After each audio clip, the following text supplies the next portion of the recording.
I mean, I know you followed this saga, but if anyone had seen the story of the world's largest cereal bowl, I was very active in that, and I got to swim in the cereal at the end. Oh, So okay. that was probably the most unique experience I've ever had. Is just finding the I'm gonna call them crazy, but find the crazy people at the school that want to work on cool projects and just want to go out and try something new, and helping support that. So I know we were very accustomed to visiting Goodwill every now and then in the area, buying whatever random things we could that would be fun, and then just doing something with it. Like, we bought a soda machine, we bought random speaker systems, we bought, a case full of like 50 pounds of lights that we resold. Like, it just random stuff like that we could do in our free time. The biggest thing was just finding people through like organizations and other things that enjoyed to do crazy things that we wanted to jump on.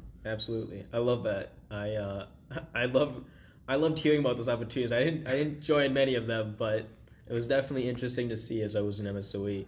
So the next question I have is, I used to think blank, but now I think blank. Oh, that's a tough one. Yeah.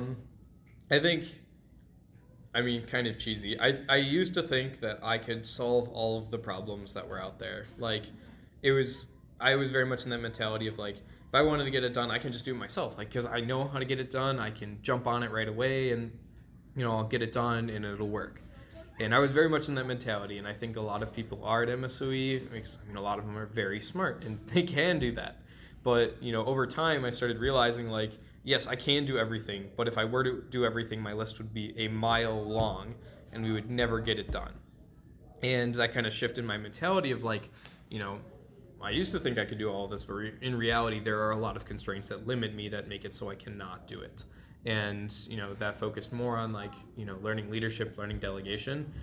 Of if I train 5 people how to do what I'm doing, to the confidence where I can just give them a task and I know that they'll complete it based on what I've taught them, or even make it better, hopefully, you can get a lot more work done without even touching the work yourself. And, you can get kind of into like a, not necessarily toxic delegation, but like not being involved in things. But I've been trying to, get into this mentality of like, how can I get others to help me, and spend the time teaching others to get them to a point where they can work alongside me instead of just going out and going for it. So spending the extra time of like, it's counterintuitive at first because you're spending time not working on the project, whatever you're trying to do, to help other people. But in reality, you're helping other people, which will then help you move fast 3 times as fast. Okay. Awesome. The next question I have is, favorite snack or beverage? Oh man, this one's a tough one. It could also be like or meal. I know that in the past at MSOE, like first year, we had those quesadillas that I really enjoyed. I don't know if you enjoyed them. Oh yeah, I know Burger Mike. Burger Mike, yeah. Burger Mike was very good at MSOE. Still here, so Yep. That's one of the good things I go to when I eat school food. But okay, I'll accept that. Yeah. Do you have a favorite podcast, book, or article, or like newsletter? ooh, I don't know. I haven't consumed as much content online as well, but I know like every now and then I'll pick up like tidbits of like Lex Friedman and stuff from Sure. some of my roommates as well. Okay, awesome. What do you think makes for a successful innovator? I think just the willpower to push through and know that you may not have a solution, but there's likely something out there.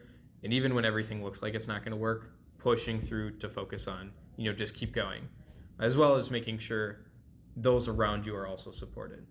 Because you can do it best when working with other people. If you get into that mindset of I can solve all these problems, you likely won't solve the problem. So find other people, figure out how to get input, even if they have no clue of what you're working on. Cool. Last question. If you had a billboard or a signpost on MSOE's campus, what would it say? Honestly, I would just tell people to get involved.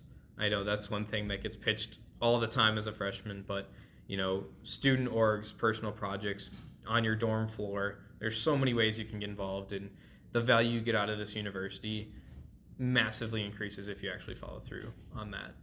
Especially just find your interests, find other people with those interests, and just do something crazy. That's how I've had the most fun at this university. And after like all of my adventures, I would not have wanted to go anywhere else.